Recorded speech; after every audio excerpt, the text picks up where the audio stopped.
What is up, everybody? Welcome back to the channel where I'll be playing Minecraft, reading Reddit stories, and maybe embarrassing myself sometimes all at the same time. Now, if you saw last week's video, one of my co-workers decided the best way to get from one scissor lift to another was to just jump, like a man with absolutely nothing to lose. Keep in mind, these scissor lifts are maybe 20 feet in the air.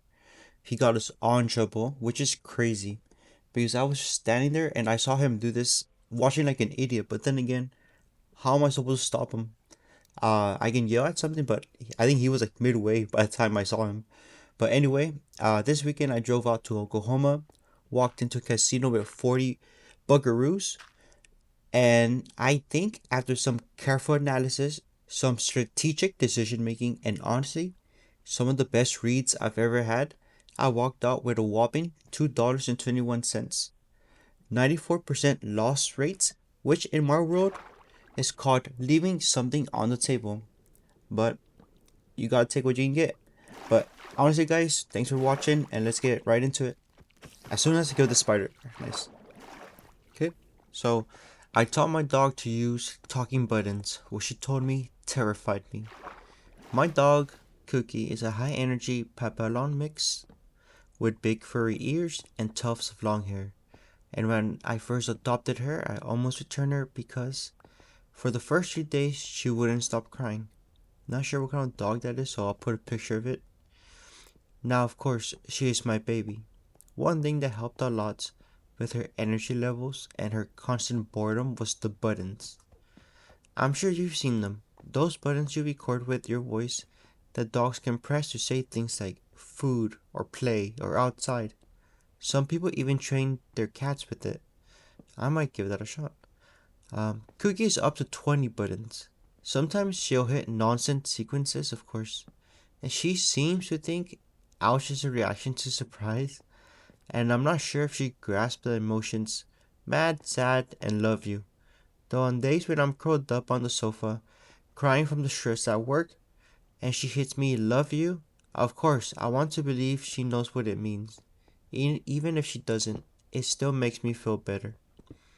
But even though she's imperfect and quote unquote talking with her paws, Cookie is well trained and intentional, at least with her most tangible wants like outside and food.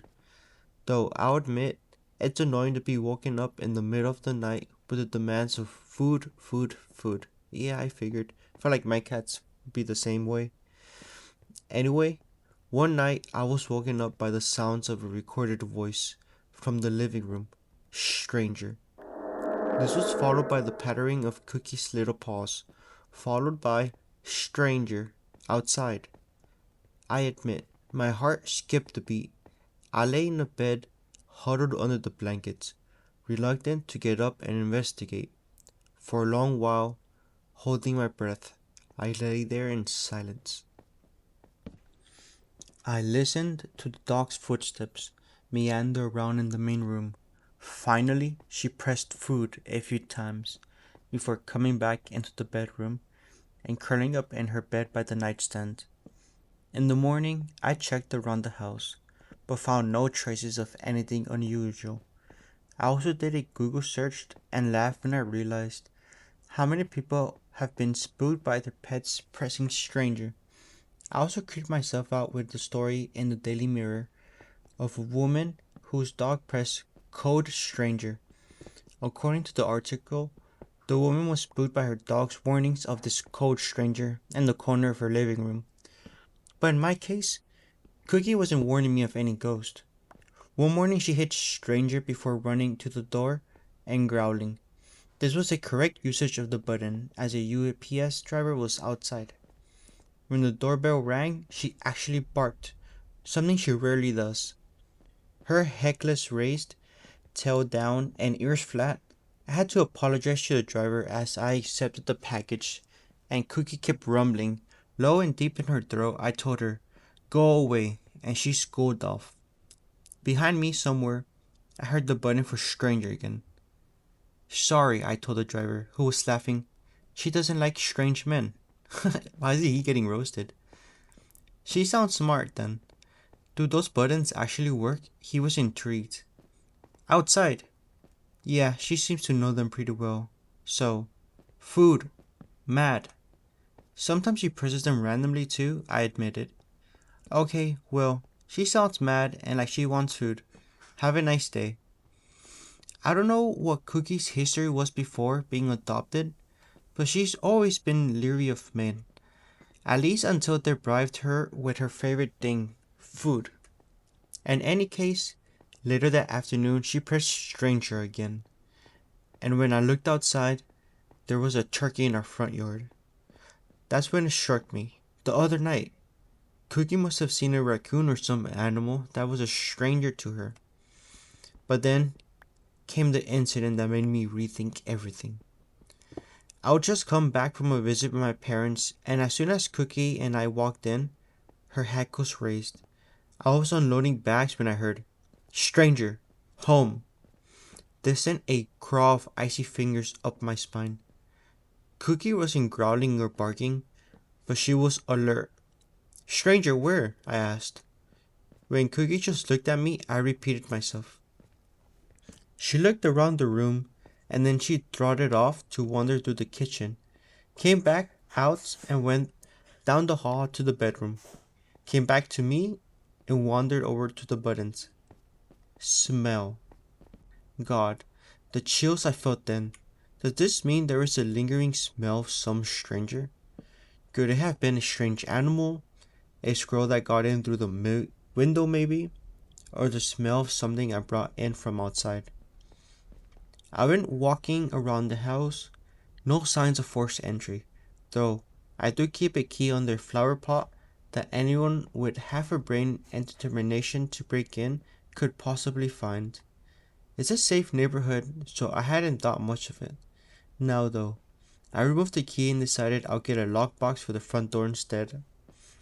After I found a footprint in the damp soil below the window, I also decided to install cameras.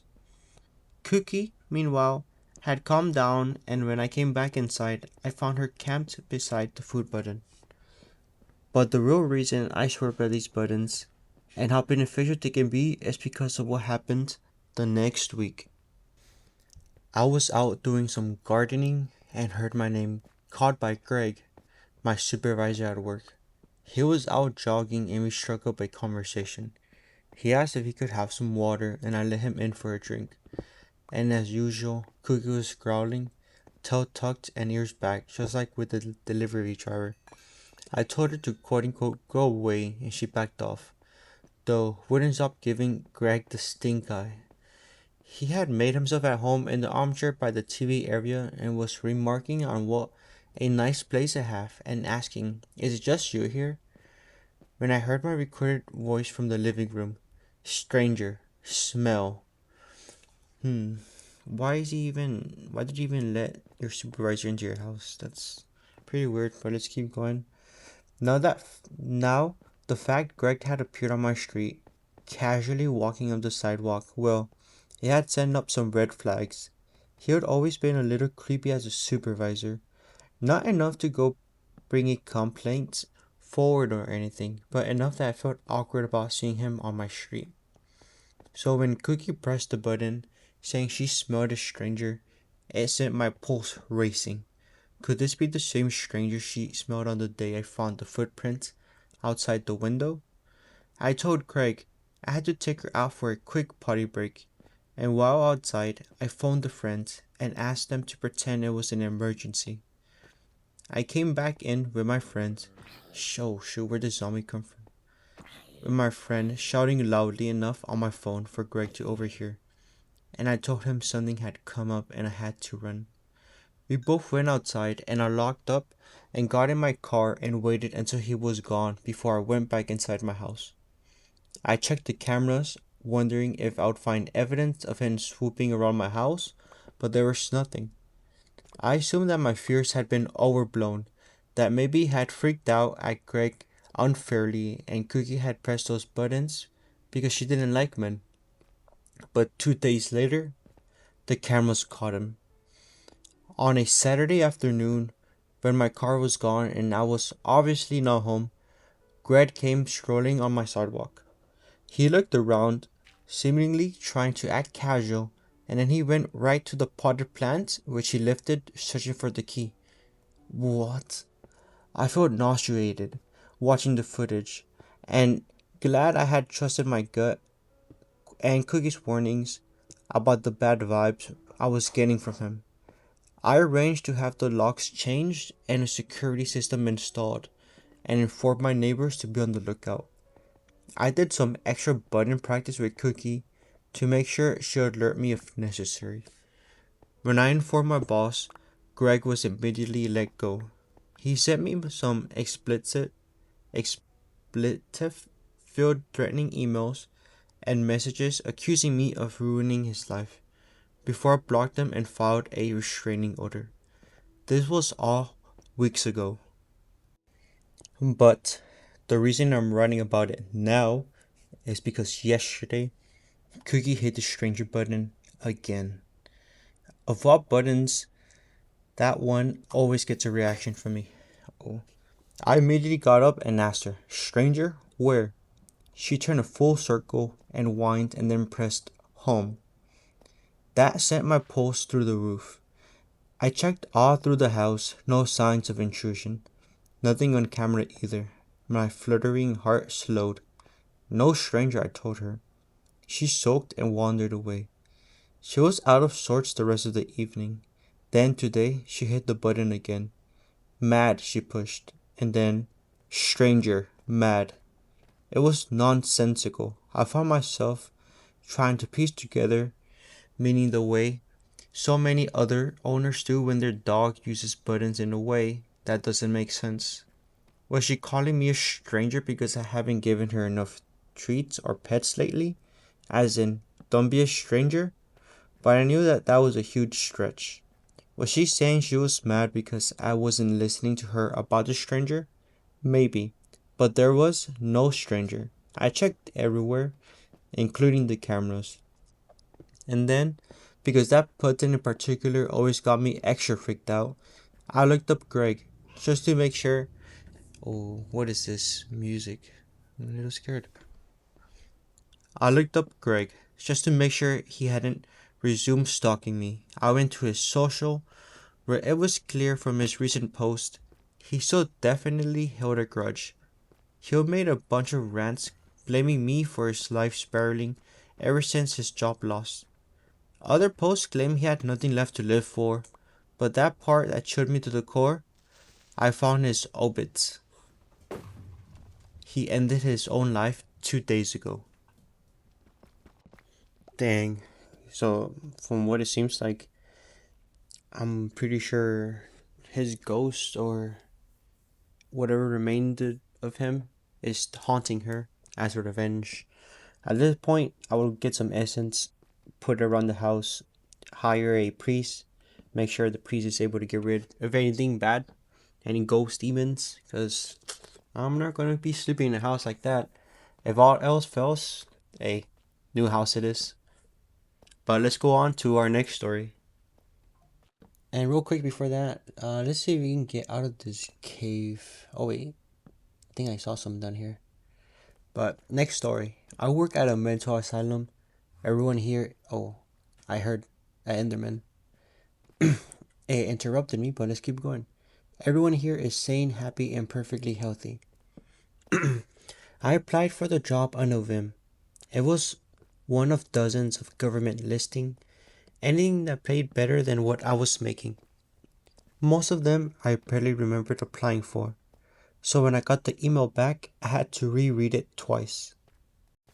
Patient supervisor, private mental facility, salary higher than expected, almost 4 times higher. I accepted before I could talk myself out of it. A few days later, a letter arrived. No company branding, just an address, a time, and brief instructions. Report to Bradley, the facility entrance, and the role will be patient supervisor, and in quotes, handover. I pulled into the parking lot for my first day yesterday. It was a gray Friday morning, and the sun was just starting to emerge, casting an orange glow over the large building. From the outside, it was exactly what you'll expect. Brick walls, Tall fences, cameras, tight security. The kind of place you don't accidentally wander into. John, a man in his late 50s, stood there in a dark blue uniform. "I'm Bradley," he said, shaking my hand. "You're taking over from me." He glanced up at the building inside. 30 years and I'm done. This time next week, I'll be out on the beach with the missus, cocktail in hand. I chuckled as we walked inside. The moment I stepped through the glass doors, I stopped. The inside didn't match the outside at all. Polished floors, purple carpet, marble reception desk, quiet, and very expensive looking. It looked more than a hotel than an asylum. No shouting, no chaos to be seen anywhere. "Most patients are still asleep," Bradley said, as if reading my thoughts. "You'll see more later."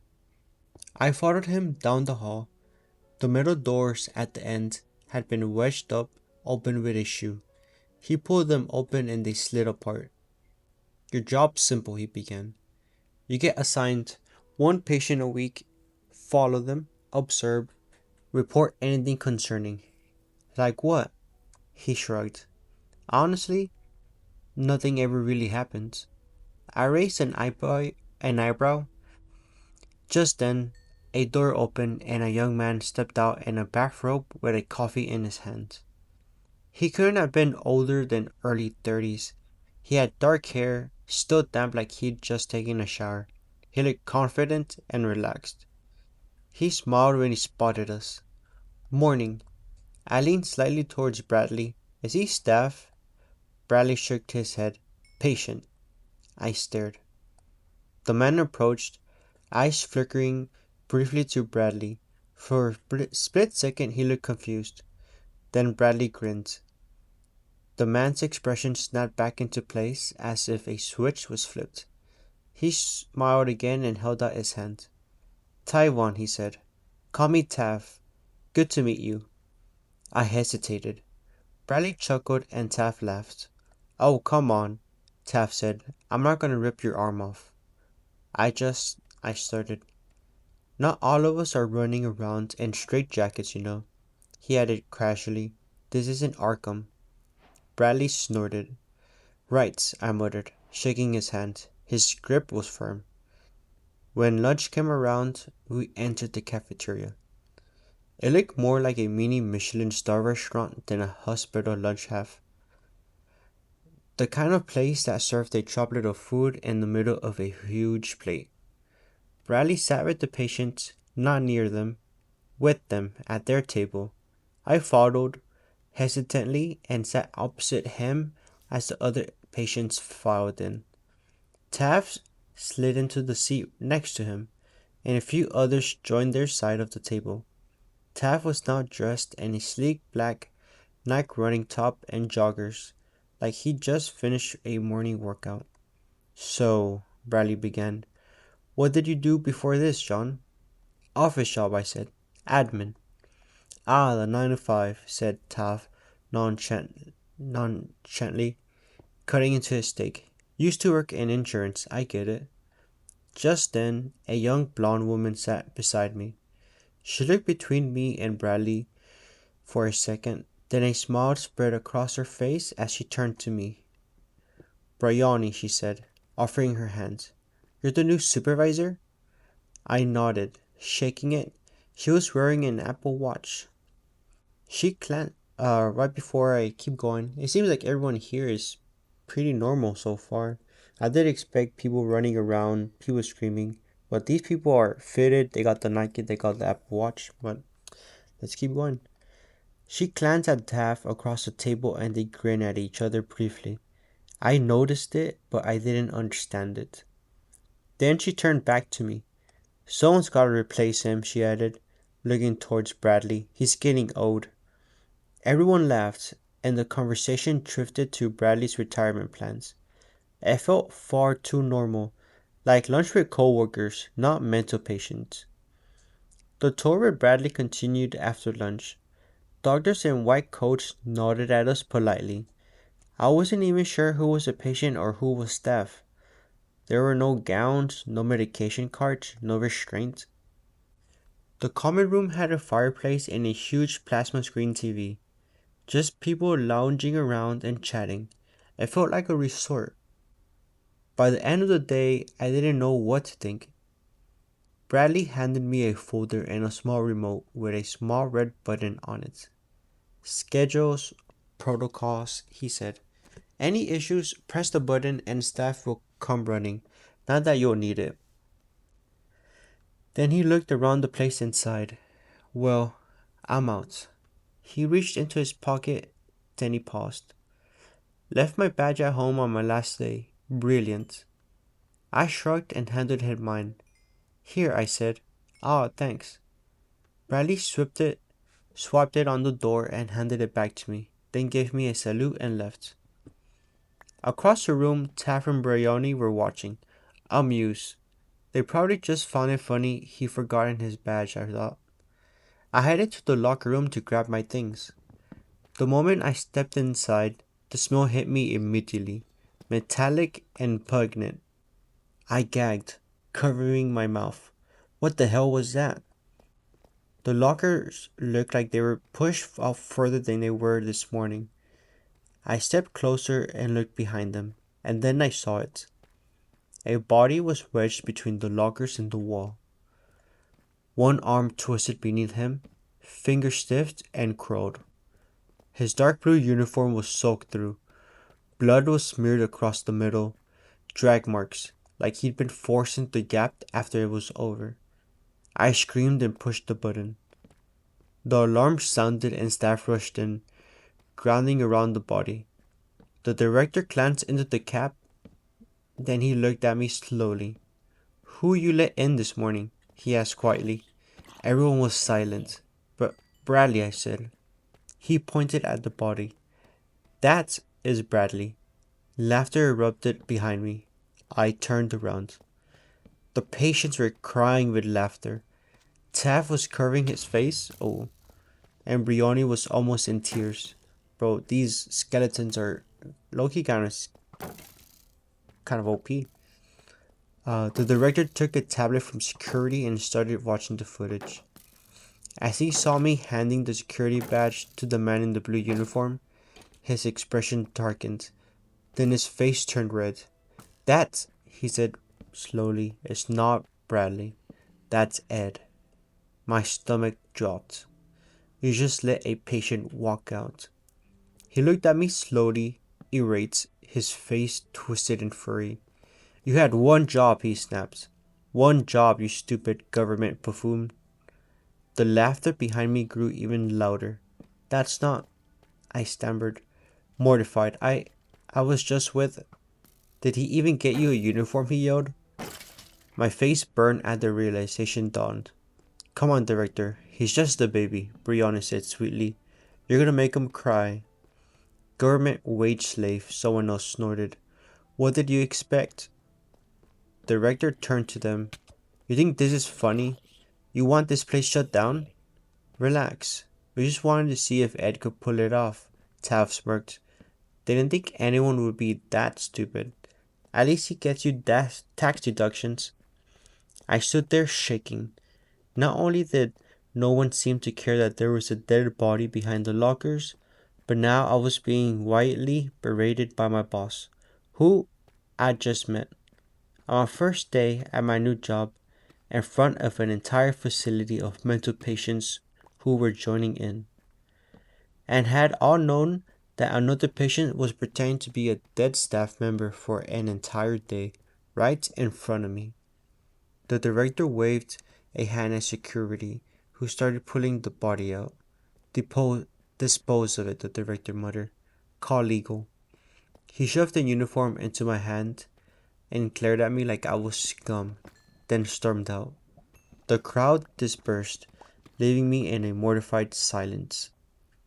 Then the janitor walked in with a bucket and mop and began cleaning it like it was routine. What the hell is wrong with this place? I muttered. You, he said nonchalantly. I blinked. Excuse me? He leaned on his broom. No one filled you in, he said. No one here It's actually insane. They just had good lawyers, good enough to dodge death row with an insanity plea. My mouth went dry. They all ended up here? I asked shakily. He excelled, like it was the most obvious thing in the world. Money talks. Same circles, same connections. They bankroll this place, keep it quiet. You're the only part they can't get rid of. Government requirements. The door opened again and I flinched. Taff entered and smiled at the janitor, ignoring me completely. Hey, he said to the janitor. How's the wife? Good, the janitor said, smiling. They shook hands and Taff passed a folded bill into his. Take her out somewhere nice. The janitor pocketed it and chuckled with a grateful nod of appreciation. Taff grabbed something from a locker and left. Didn't look at me once. So now, I'm the joke. And a facility full of people smart and connected enough to get away with the worst thing imaginable. I don't know how I'm gonna go back there on Monday. God help me. Dang. Yeah, I would not be coming in the next day. That's my first and last day. But we have to know more. If there's any updates, I'll let you guys know because what happened to Ed? What happened to the person who got out? There has to be more to this. But as soon as we have an update, I will let you guys know. What happened to the dead person? Either way, did they not contact their family? It seemed like they were pretty nonchalant about seeing a dead body. Like it's not something that doesn't happen every day, you know. It probably happens every other weekend, to be honest with you, from the way they acted. But yeah, let's move on to our next story. There's something very wrong about the woman under the bridge. When I moved to Philly for work, I knew the area wasn't great. Not run down enough to scare me off as a 6'2" guy who used to work security, but not the kind of place you wander around at night alone either, whoever you are.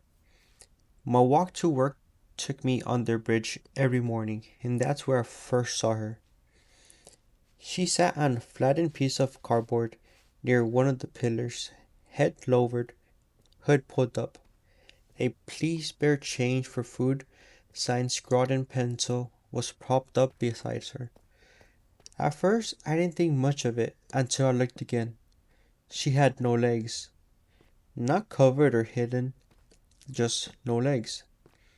There were stumps above where her knees should have been.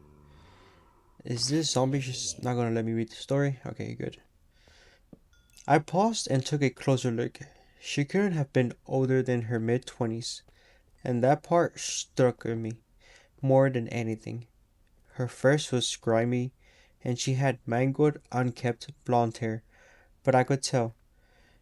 You expect to see older people out there, but not someone who still looked like they should have been in college. I reached into my wallet and dropped a few bills into the cup beside her.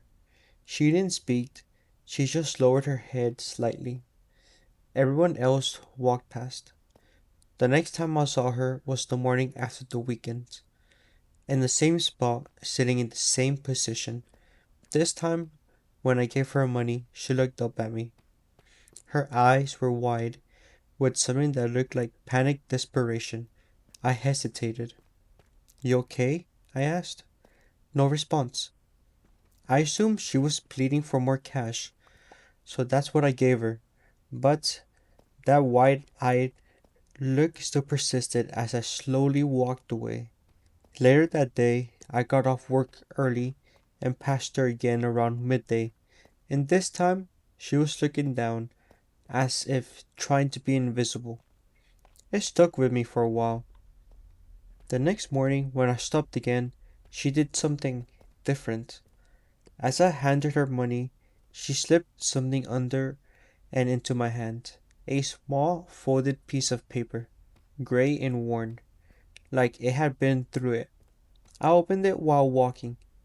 The writing was in messy pencil scribbles, and it wasn't English. I looked over it curiously and put it back in my pocket, assuming it was a thank you note or something. During my work break, I pulled out the note again and glanced at it for a little longer, wondering what it said. An idea occurred to me. I downloaded a translation app and took a photo. Then I uploaded it to the app, which detected the language Russian. A few seconds later, the English translation came back. Do not give me money. Man is watching from other side. He sees where you keep wallet. He wait for you when you alone. He make me do this. I blinked and read it again. A cold chill ran through me. I didn't take that route home, and when I got back, I called the police. Told them everything. The woman, the note, the warning. The voice on the other end barely reacted. It sounded like it was just another Tuesday. Just said they'll get someone to quote unquote check it out. Didn't ask for the note or any further details. No follow-up questions, no urgency, nothing. I hung up with no real optimism that they'll take any action. 2 days later, I ran back early in the morning just to check if anything had changed. The streets were still dark, completely empty at that hour. I had a fake wallet in my pocket and my pistol just in case, but I wasn't expecting to use it. I arrived hoping to see the area cornered off or at least some sign that the authorities had been there, but there was none at all, and she wasn't there. The spot under the bridge was empty, the cardboard and the sign were gone. I glanced at my watch and stood there, telling myself it was early. She might not be out yet, but where else would she be? After all, she slept here. I stood there longer than I should have, listening. The water beneath the bridge moved slowly, quietly. Then I heard something, faint, like a voice. I turned my head in its direction, then followed it down around the riverbank. Oh, what was that? Bro, I should stop reading these stories late at nights. As I walked, the ground became uneven, damp. I paused a few more times, listening closely, but I didn't hear the sound again. I almost turned around and left, but then I saw a dark shape out in the distance shift. It didn't look right. I took a few more steps towards it, and that's when I saw what it was. Someone was in the water. I rushed closer, and that's when I saw her, turning in the current as it washed over her face. I opened my phone torch and pointed it at her. It was the same homeless girl from under the bridge. She was tied up and barely moving. I waded in without thinking. The water soaked through my shoes instantly, and I grabbed her and slipped my arm under her shoulder. I lifted her out of the water. She was slippery and cold. There was blood on her arms and down the front of her shirt. Her eyes flickered open as I pulled her out, dragging her onto the bank. Then her eyes widened and her hand grabbed my shirt. Weakly but urgently, I realized she was looking behind me. Then footsteps. I reacted before I could even think. I didn't even stop to look. I pulled the gun out, turned and fired. The sound was deafening, cutting through the silence. Something hit the ground in the distance before I fully saw it. My heart racing. I swallowed and approached closer, both hands on the gun. A tall man lay twitching on the damp ground. I pointed my phone torch at him. He was dressed in black, mask over his face, gun in his hand. If she hadn't warned me, I would have been dead.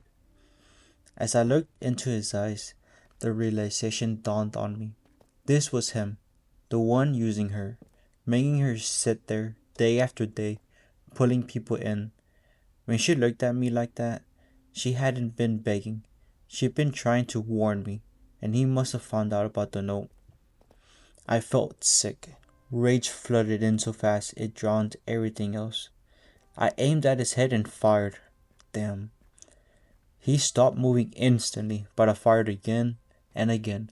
I lost count.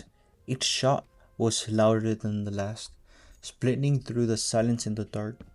I kept firing after it stopped being self-defense. Consequences be damned. It took me a few seconds to catch my breath after the last shot. Then I rushed back towards the water. By the time I got back to her, she wasn't responsive. I dropped to my knees behind her and lifted her. "Hey, stay with me," I said, my voice breaking. "You're okay. You'll be okay." There was no reaction. I pressed my fingers to her neck, feeling for anything. "Come on," I muttered under my breath. I pulled out my phone and called an ambulance, trying to keep my voice steady as I explained the situation. Every second felt stretched thin. "It's okay," I told her. "You're safe now." But I didn't know if she could even hear me, and as I said it, I could feel a sinking feeling in my chest. The paramedics tried. They worked on her right there on the water as I stood back watching them, but it didn't take long. She was pronounced dead on arrival. I still walk that route sometimes, not because I have to, but because I can't stop thinking about it. I feel eyes on me every time I go back to that place under the bridge. Half the time I expect someone to step out of the shadows and come at me. I'm always ready for it now. I walk through it slowly, tense, waiting, listening for the smallest sound, but nothing ever since. People walk through it like nothing ever happened, just like every other part of the city. Most people never even noticed her, but now, some of them noticed the flowers I left where she used to sit. Damn, that is a crazy ending to the story. I was kind of hoping she made it towards the end, but nope, they both did not. But at least he's leaving flowers for her. But it sucks how this happens on a daily basis too, you know? But let's go on to our next story, guys. After this freaking zombie gets out of the way, stops shooting. Alright, you're bad, kid. Sit. Alright? And you're dead. No, wait. And now you're dead. Nice. Alright, let's go on to our next story. Has anyone heard of Project Sunset? It all started last week when I received an email with the following subject heading: Field Study Opportunity. Compensation included. I almost deleted the email out of hand, lumping it in with the other couple dozen, clearly spam emails, which somehow made it through my filter every week. But the word compensation was enough to override my sense of doubt. Dear Wilson blank, this is Stuart from Project Sunset. I'm reaching out to you today in my capacity as program director to offer you an internship opportunity this winter. We have been scouting for talent and they quizzed this graduate programs across the US. I came upon your paper on language mutation. We found your work to be exactly the kind of thing we're looking here for at PS. We also recognize that you recently dropped out of removed and may be looking for work. Rest assured, there's a sizable stipend. Keep reading for the specifics. I must admit, the email already had me intrigued, not only because they managed to find my name in the bottom end of the top 50 linguistics program in the country, but also because the paper they referenced was never even published. It was a term paper that was only saved on my Google Drive and maybe, just maybe, somewhere in the linguistic department database. Furthermore, they seemed to know about my current less than current financial situation. For reference, because I'm sure it will come out later, I'm in my mid 20s and unemployed, but make just enough sputtering around the outskirts of a major US city, delivering DoorDash orders in my 2009 Nissan Altima that when added with the weekly unemployment checks, I'm able to pay down my unfurnished studio's rent and utilities, along with the bottomless student loan debt which I so wisely accrued not just to obtain my useless degree, but also an unfinished master's. Not to mention the monthly medical payments which I can only afford to pay every few months and therefore land me in the hospital at minimum once per year. But I digress. At least now you understand why the prospect of paid work was so appealing to someone like me. And while when reading this next part, I had no choice but to respond. Should you choose to accept and make it through the Phase 1 application process and Phase 2 in person screening, the program will begin on April 6, 2025. A stipend will be rewarded for all participants who complete Phase 1, regardless of the status after Phase 2. An additional, larger stipend will be available for our participants who remain throughout the entire event. The following are the potential awards. Phase 1, $10,000 tax-free. Phase 2, $20,000 tax-free. Full event, $250,000 tax-free. If you are interested in proceeding with Phase 1, please respond to this email. A package will be sent to you with further instructions. Regards, Stuart, Program Director, Project Sunset. That's a big difference, jumping from 20K from Phase 2 to 250K on a full event. There's probably something evil going on here, but let's keep on going. I read over the entire email a few times, but mostly I stared at the 3-figure number. This was definitely too good to be true, right? And what was up with that quote-unquote tax-free? When is anything tax-free? That got me thinking. Project Sunset, tax-free, program director. This started sounding like some sort of low-key government operation. And then there was Stuart. Just Stuart, no last name, no indication of what I'll be doing. Was this even legal? I was being scammed, I was sure of it. But still, the bubbling excitement when thinking about those dollars in my bank account, it reminded me of playing the lottery. You're sure it will end the same way with your money donated to some random guy in Houston, Texas, but still, I decided to write a terse reply. And here is his email. Dear Stuart, thank you for considering me. I'm definitely interested, but I'd like to know more about the program first. What company is this with? Also, what is the nature of the work I'll be doing? Please fill me in on the details when you get the chance. I look forward to hearing back from you. Sincerely, Wilson. There. Simple, clean. No commitments, or so I thought. A few days passed. I checked my email every morning before heading out to run breakfast orders, but there was no reply. I began to settle on the fact that the whole thing was either a prank or some kind of error. Maybe they reviewed my files and realized I was the wrong candidate, or at least that's what I thought. Until 6 days ago. It was early into the evening, and I had just hit up 7-Eleven for some soft drinks and a bag of peppermint honey sins. I opened the door to my complex foyer when I saw a medium-sized brown shipping box resting on the floor, beneath the mailboxes with fragile tags posted all over it. I kneeled down and read the generic shipping label. The name was listed as the recipient. My name was listed as the recipient, and the sender was marked as the X Language Institute.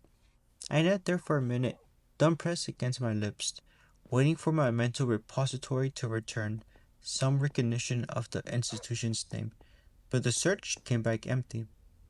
In hindsight, I probably shouldn't have brought a strange package with an unknown sender back into my apartment. But things like bombs and toxic gas didn't really cross my mind. The box was light relative to its size, and when I got back in, I placed it down on my counter and cracked open a Dr. Pepper, then scrolled social media for half an hour before getting around to opening it up. I used a butter knife to slice through the tape, then pulled apart the cardboard flaps to reveal 3 layers of plastic bubble wrap. It took several minutes to cut through the layers, but once I did, I was greeted with a dark green, dome-shaped plastic case. My first thought was gun ammunition. I'm not sure why, maybe the army green or the density of the material. Again, In retrospect, I probably should have been more concerned with my safety, but fueled my curiosity, I went ahead. What the hell was that? Oh shit. What the hell? What is that? Okay. I went ahead and stuffed the butter knife in the crevice where the two halves met. After a bit of prying, the case cracked open like a pistachio shell.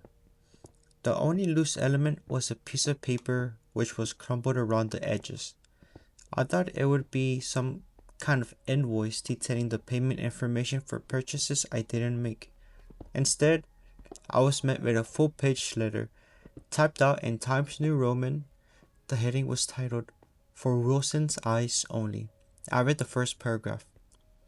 "The X Language Institute welcomes you to Project Sunset. Inside this briefing, you will find all the information necessary to complete Phase 1 of the application process. Please read all the instructions fully before accessing the other materials. Information on how to submit Phase 1 is located in the set of rules below." It took a second to remember the email, but when I did, I pulled up my phone and opened Outlook to see if I had missed a response. There was nothing in my inbox, and when I clicked on the thread with the Project Sunset guy, there had been no reply. Only my message asking for more details, and now, this. I put my phone down and leaned back on the couch. I was starting to feel a pressure build behind my forehead. I took out the fresh pack of Zins, twisted the tin open, and pushed a 6 milligram pouch up between my cheek and gums. In a minute, the rush hit, and I felt a flurry of thoughts push their way into my consciousness, like a computer that had been booted up in the home screen. So what do we have here, I thought. An unknown entity seeds me an email. I respond, asking for more information, and instead of replying, they enlist me into study right away. A part of me felt like I could contact the authorities. Who knows what this packet contains, and it was probably better if I had a little knowledge about it as possible. But then I thought, isn't this what I wanted? The words tax-free crossed my mind again, along with the figure amounts, and I glanced over at the letter. With a sigh, I picked it up and continued reading. Beneath this page, you will find another piece of paper titled Assignment. On this assignment, you will find a short paragraph written in a language you have never encountered before. Your task is to write an appropriate response to the paragraph in the entry field provided below. Your response should be written in this unknown language, which we will refer to as Language X. Our other materials are resources which will aid in interpreting Language X. Important rules. 1. Do not, under any circumstances, enlist anyone else to aid you in this assignment. You are free to use whatever resources you like, dictionaries, thesaurus, internet, but you cannot expose others to the study materials or language. 2. Do not submit the assignment until 3 days after beginning the assignment. The assignment begins when you read the prompt. Even if you complete the assignment prior to 72 hours, do not submit it until 3 days have passed. While the assignment is ongoing, do not sleep anywhere except for your place of residence. If you have planned a trip or your work requires you to sleep in a hotel, wait until you have 3 consecutive days free to sleep in your own domicile. And 4. Do not break any of the glass objects present in the box. 5. During the study, you may notice changes in your environment. This is normal and will end after the completion of Phase 1. What do you mean changes in your environment? Step 6. When you complete the study, return all contents exactly as they were sent to you. The mailing address is the same as illustrated on the package receipt. Just leave the package on your doorstep and one of the vendors will collect it. Failure to comply with all these rules will result in immediate disqualification and forfeiture of the associated stipend. Thank you again for choosing to take part in Project Sunset. We wish you luck on completing Phase 1. Michelle, Office Manager, Project Sunset. I read over the rules about 7 times, especially the first one. Unlike rules 3 to 5, which were strange, rule 1 was perhaps the most deceptive. At first, I thought it was related to study integrity. In other words, they didn't want me to cheat, quote unquote, when decoding whatever language they connected or concatenated. But then there's a whole part of me not exposing others to the language, as if it would contaminate them or something.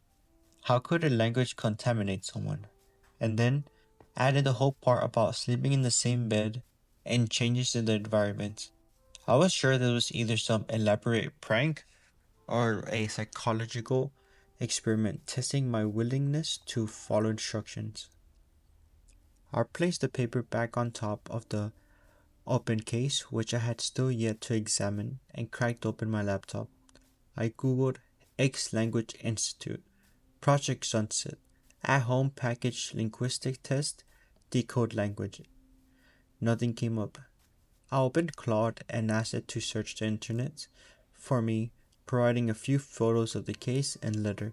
Still nothing. Whatever this was, it was either new or extremely well guarded. I considered typing up a Reddit post right then and there, but the possibility that this might be sensitive government information, would they come after me? I realized just how little I knew, which means I had no idea how deep the water was that I was stepped in. I cracked another can of soda and did some more scrolling. The pistachio case still open in my view. After about an hour, I started to tool out and loaded another pouch. That's when I decided it wouldn't hurt to take a look at the material. The largest object was the first one to catch my gaze. It was a glass jar strapped inside the interior of the holder case. It looked like there was some kind of rock inside. I loosened the strap and carefully extracted the jar, mindful of Rule 4. The rock was unusual. It was a dark indigo color, which brought it upwards like some sort of coral, and its skin was porous, like honeycomb. There was a certain quality to the uniform texture that I can only describe as a kind of optical illusion. When I tried to focus on one part of the rock, it's like the whole thing got bigger, its pores deeper, and then my attention would divert to a different portion. I put the jar down and removed the rest of the items, all of which were similarly attached to the inside of the cases by various means. There was another piece of the strange rock, but this was one much smaller and inside a narrow plastic cylinder, which was connected to what looked like the tip and hilt of a pen. Lastly, there were two envelopes. The first one contained a series of Polaroid images, odd depicting what I figured to be much larger pieces of the same type of rock that was in the jar. The second envelope contained the quote unquote assignment.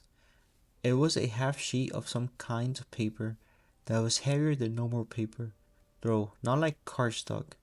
It was just as pliable as normal paper, but something about it made it more difficult to lift and impossible to tear. I smoothed it over the counter surface and took a look. The characters on the assignment page were without a doubt the most interesting part of the whole set. Maybe I'm only saying that because I'm a linguist, but it was not what I was expecting at all. It was kind of hard to describe, but I'll do my best.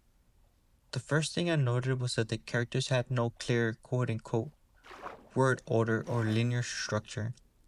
They seemed to be placed across the page, but that didn't mean the placement was arbitrary. I just didn't know how to decode the pattern. There's actually precedent for this in ancient hieroglyphics, where instead of left to right or top to bottom convention, the leading character, usually a human or animal head, will instruct on which character to read next.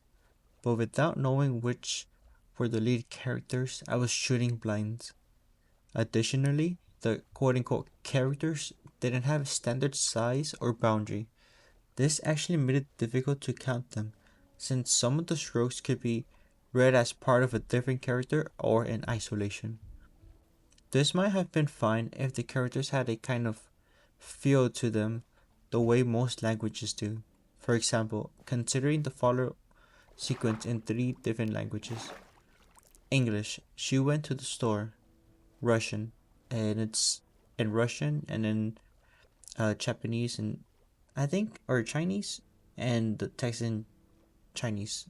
But I'll put a picture of it on the screen so you guys can take a look. Even if you didn't know what the sentence meant, you could probably tell that the words are all part of the same language. They're just enough alike to distinguish them from another language, but this wasn't the case with language X. Some of the characters seemed to be more pictographic, resembling real-life objects, while others were completely lexical. The result was a kind of cloud of figures, which could really only be identified as a whole.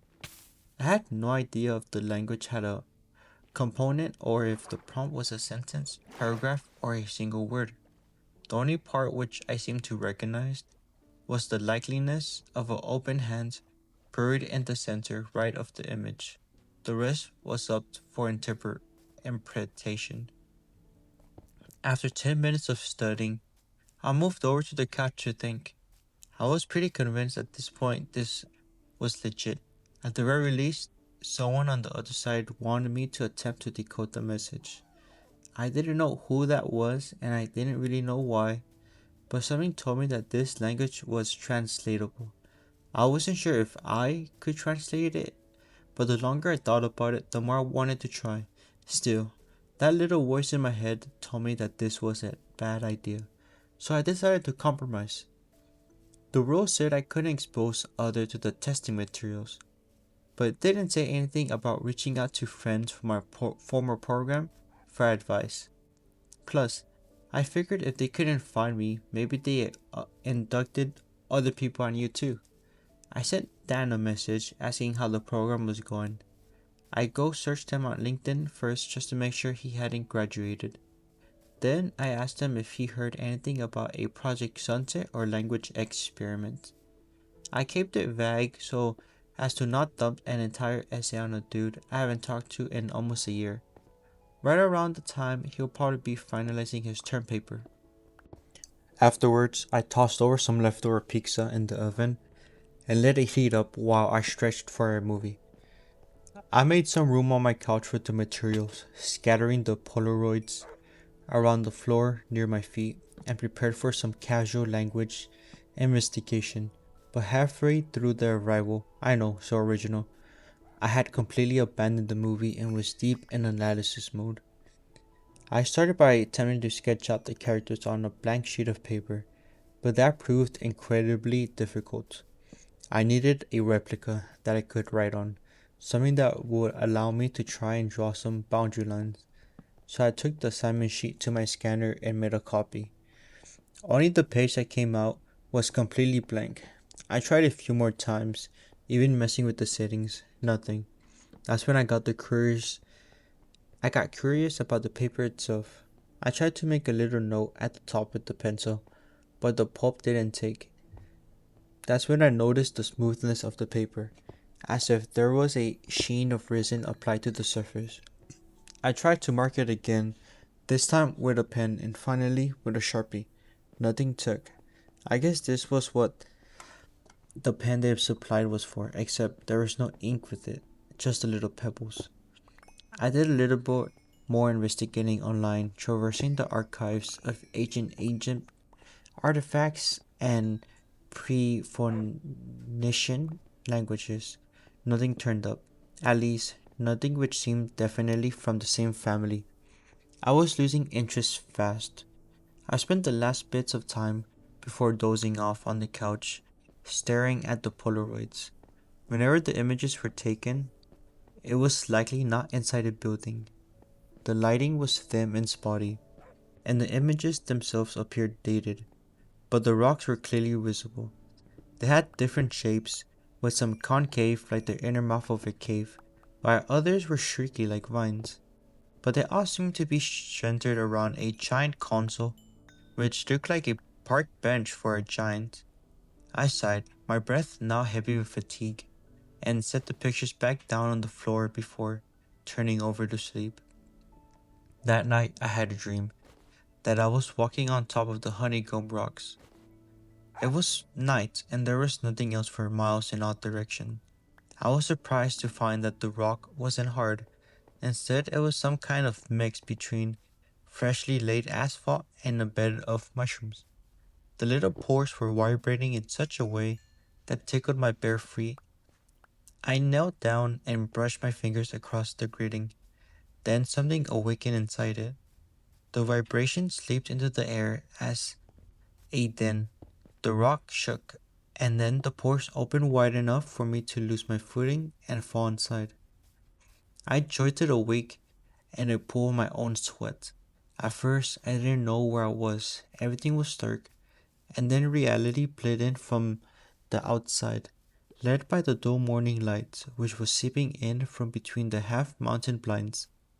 I clutched my heart and took a few deep breaths, but by the time I exhaled, I was completely calm. The dream, already fleeing like a rabbit away from oncoming headlights, I fished for my phone which had fallen between the cushions and put it out. 8:23 a.m. I had already missed the morning dash I scheduled. I checked the app and sure enough my son was, quote unquote, very busy. I sighed and fell back into the stiff couch pillow, considering skipping. But bills were due in a week, and I still had almost $1,000 to make if I wanted to pay rent. I got up, downed a cup of water along with a couple pills, then brushed my hair and applied deodorant before heading out the door. It was just past 2 o'clock when I made it back to the apartment, another 7-Eleven bag in hand. Strangely, the nicotine craving hadn't hit me until I walked into the convenience store. Normally, I'll need a pouch first thing in the morning. I brought another pack and some chips. When I entered into my apartment, the first thing I noticed was the dining room table, which was really more of a dining room desk. The chairs had been pulled out and the study materials had been sorted on top. I stopped halfway through my living room, careful to not make any ruffling sound with the plastic bag. I listened for maybe 2 minutes. I couldn't hear an intruder, but I didn't want to take any chances. I set the bag down on the floor, then grabbed a kitchen knife from the holder. I went room by room, checking the closets and under the bed. It seemed to be completely empty. When my heart rate settled, I returned to the kitchen to inspect the table. In the center was the rock jar, with the Polaroid images encircled around it like petals. I tried to think about what this meant, but my eyes kept glancing at the apartment walls. Was I being watched? It seemed like the only plausible explanation for this was that someone had waited for me to leave the apartment, broke in, and rearranged the materials. The rules had mentioned things moving around, but was I really prepared to entertain the supernatural? And then, as if in answer to my question, the refrigerator hum started to get louder. Only it wasn't coming from the refrigerator. It was coming from the rock. The same sound from my dream. I moved closer to the table and leaned down to inspect the rock. It was different now. It was moving, vibrating almost like a shallow string lightly plucked. Its pores were also dilating and constricting like pupils. I felt strangely drawn to the device, leaning in, the buzzing filling my ears. I didn't breathe. I didn't even feel as my forehead touched the glass and my left hand dropped the knife, which I had forgotten I was clutching. There was something inside the rug. I could hear it but not see it. I needed to get closer. I grabbed the jar and lifted it off the table, fully intent on bringing it down with a forceful strike when something inside me shouted, "No!" The trance broke, and I found myself standing beside the table. Knife still in hand, I dropped it, hearing the steel clang against the floor, and took a step back. what the freak was going on. I grabbed my phone and rushed out of my apartment without locking the door. I didn't know where I was going, but I wanted to be as far away from that place as possible. I ended up jogging 3 blocks to Starbucks, bought a hot chocolate, and sat down. It took some time, but being around people helped to calm my nerves. I checked my messages with Dan. Still, no reply. I looked through the rest of my contacts, but only found the number for my ex-girlfriend. I don't think it occurred to me until that point how lonely I actually was. I nearly messaged her. I knew where she lived. It wasn't far, but I stopped myself. It wouldn't be fair to pull her back into my chaotic mess of a life. I could feel the pits growing inside me. The one connected to hell where demonic thoughts like, is this really worth it, would surface. Why was it like this? Why was I like this? I tried to do things the right way, to do what I was meant to do, but all that got me was sick, lonely, and in debt. I fought back against the tears which were fighting for escape. And then something occurred to me. This wasn't a scam at all, or a prank. Project Sunset didn't reach out to me because I was a linguist with distinguished intelligence. They reached out precisely because I was the kind of broken man that would be susceptible to whatever fuckery they were subjecting people to do. I don't know exactly what that meant. If they were messing with me physically or drugging me or using some kind of advanced weapon, but whatever it was, I was determined now to find out. I tossed my cup and walked the 3 blocks back to my car. My dash was starting soon, but I blew it off and went straight to Best Buy. I bought an indoor ring camera, yes, the same brand that sells doorbells, and a headset so I could get pristine volume when I played back the recording. Afterwards, I stopped by Dragon Star Chinese restaurant and dropped 40 on egg rolls, chicken lo mein, and moo shu pork. I'll put it all on the credit card. Then I returned to the apartment. When I got in, I made sure everything was still as I left it. It was. Then turned on my JBL and started blasting Chinese music while setting up the cameras to face the interior of my apartment. I wasn't sure if the music could counteract the buzzing sound should it arise, but I figured it was worth a shot. Plus, and in some Chinese letters, was my favorite. I got the cameras up and working by around 9 p.m., then it was a waiting game. I turned the music down and tried to sit still, but something in me, some spark of misinformed curiosity, led me to taking another glance at the table, specifically the Polaroids. I can't describe it exactly, but I could see them differently now.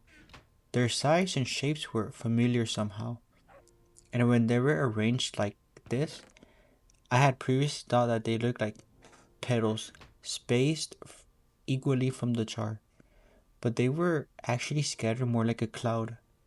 I grabbed the assignment sheet and held it up beside the table. I could see the resemblance right away. The structure of the Polaroids, they matched the placement of their characters. And more than that, when I looked at the assignment sheet this time, I could make out another shape.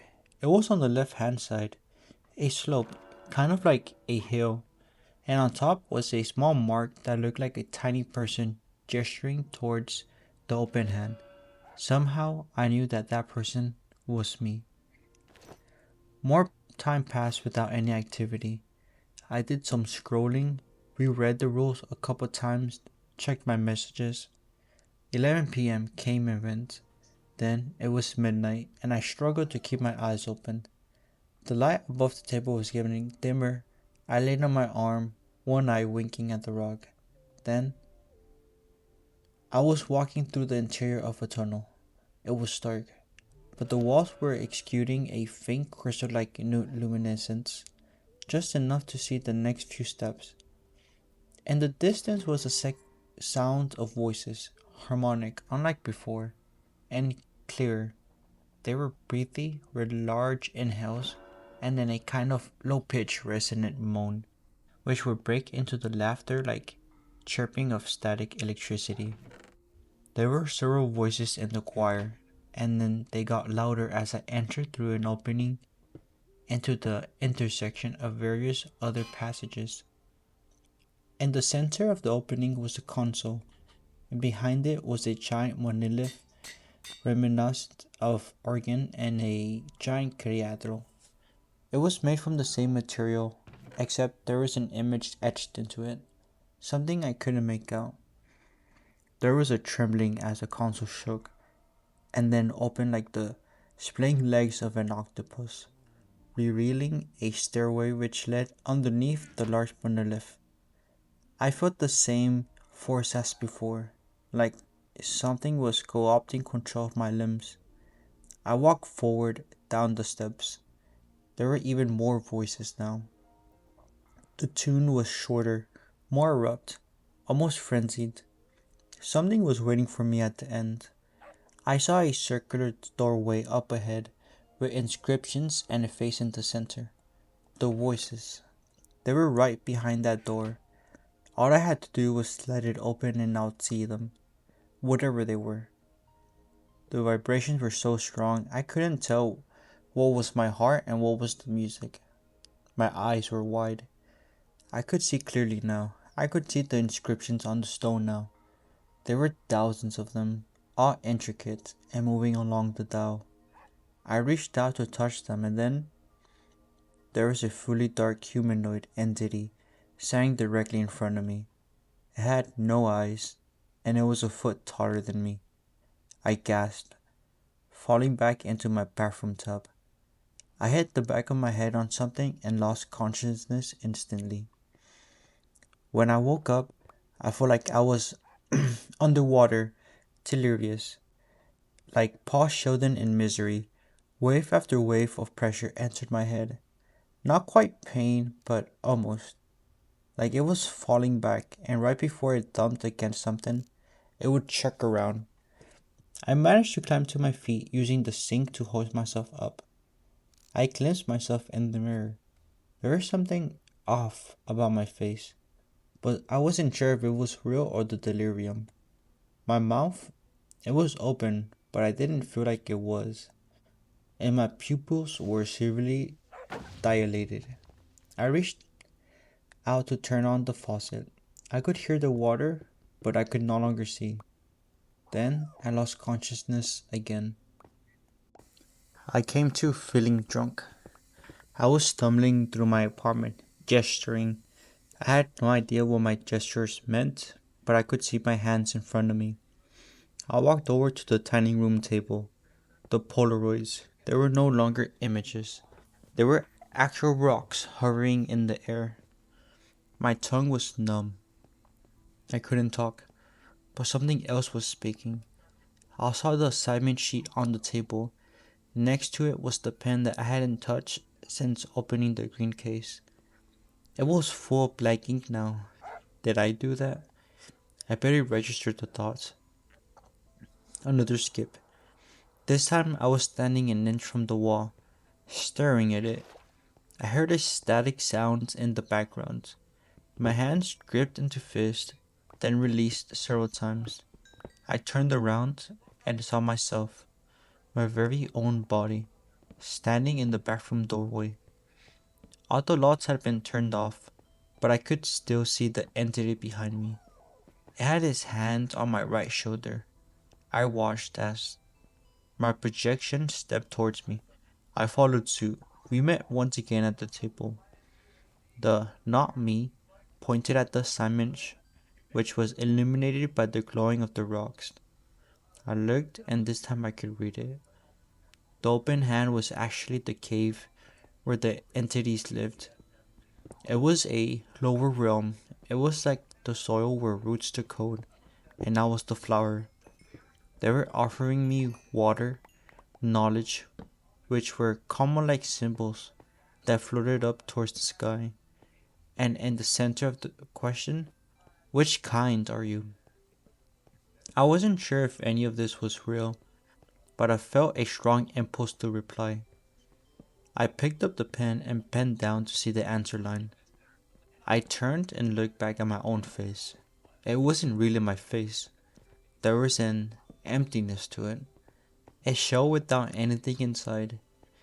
If I were to cut it, it wouldn't bleed. I looked back down on the page. Which kind am I thought once. Then signed my name in language X.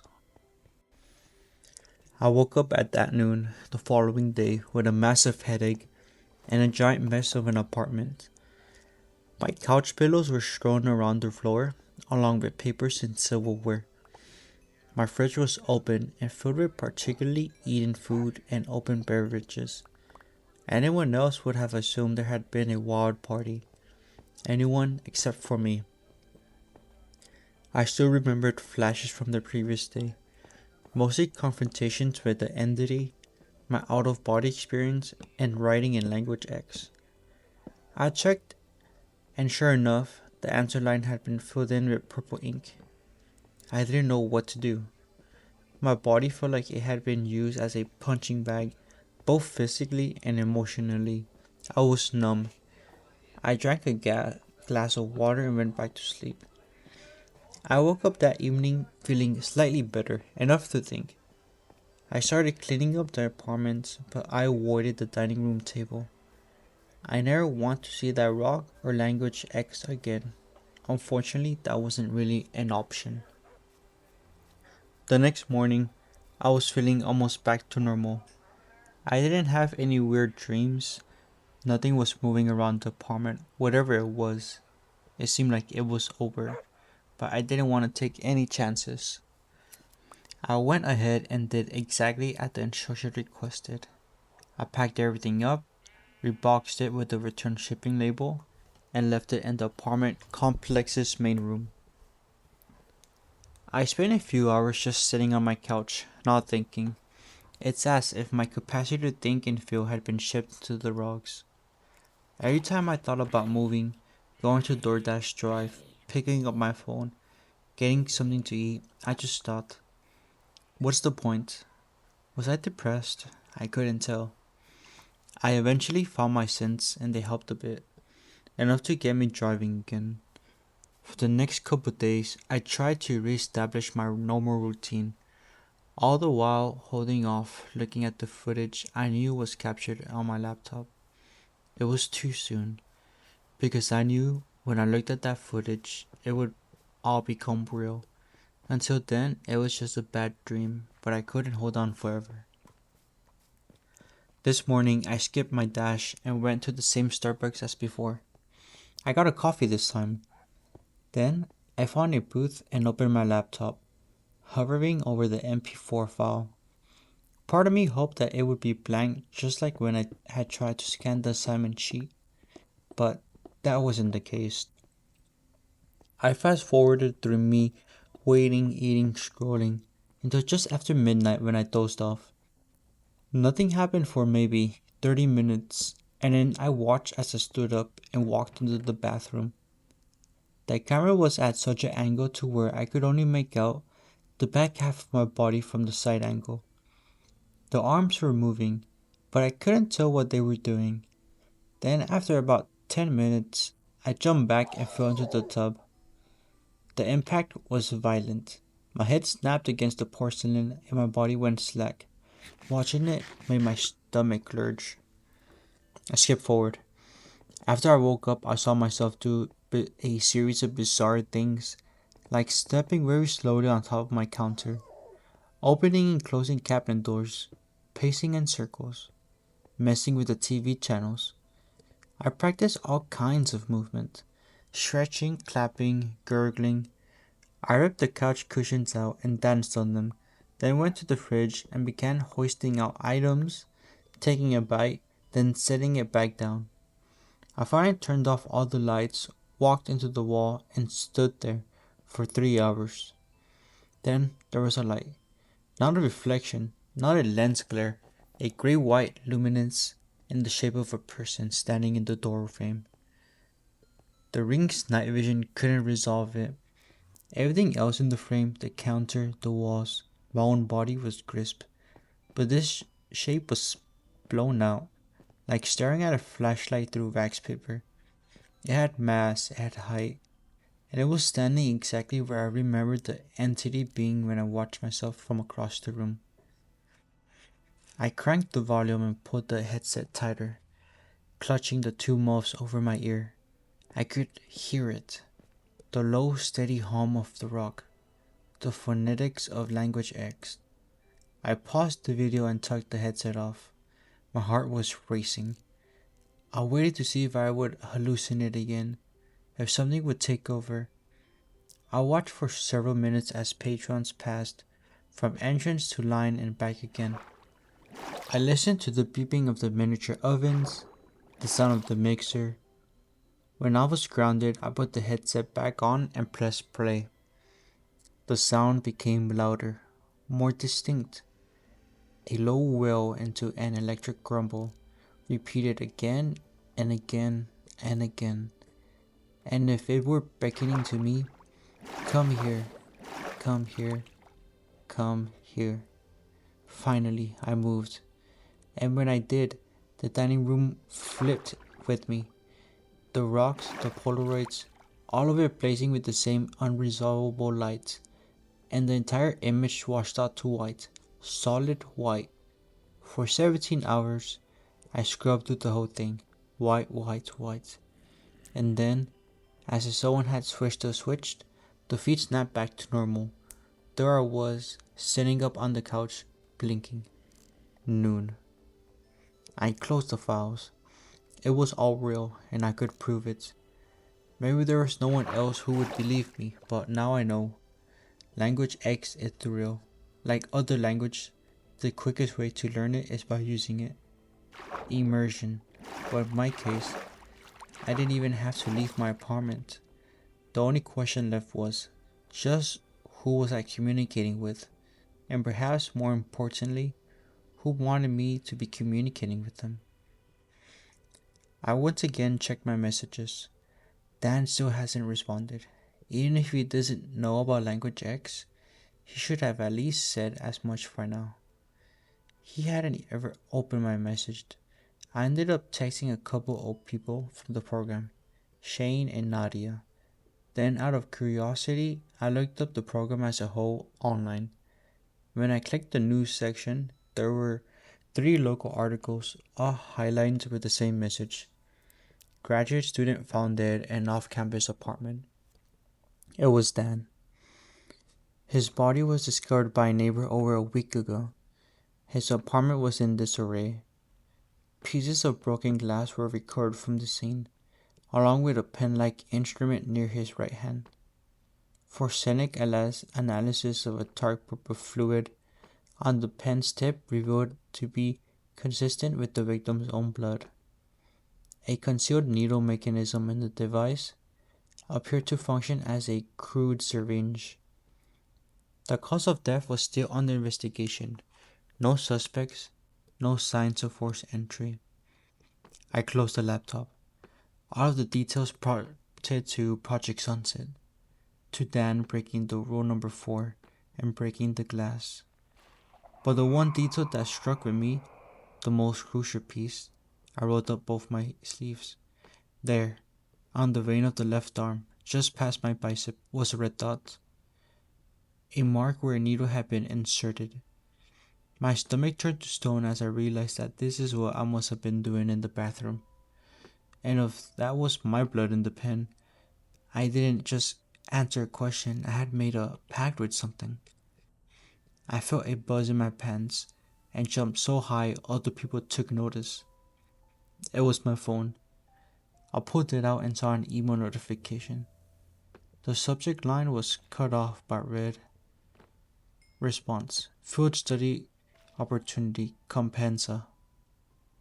My thumb hovered over the notification for maybe 10 seconds before I opened it. This is what it said. Dear Wilson, we want to thank you for completing Phase 1 of Project Sunset. We have received your materials and are pleased to invite you to take part in Phase 2. Phase 2 would take part on April 6th at Removed and conclude the following day, April 7th. Those not selected to move forward will still receive the $20,000 stipend. Phase 2 will be conducted in an in-person group setting with other candidates. Those who proceed to Phase 3 will be eligible for the full stipend of 250,000 upon completion. Once again, we want to thank you for taking part in Project Sunset. Your funds for completing of phase 1 have already been added to your primary checking account. If you have any questions, don't hesitate to reach out. We look forward to seeing you soon. Michelle, Office Manager, Project Sunset. Oh, and that's how it ends, guys. Guess we're gonna have to wait for step 2, the update. I think he is gonna go just for the money. He really needs it. But I appreciate you guys tuning in, listening to this hour-long plus rants and storytelling while playing Minecraft. I will catch you on the next video. Bye.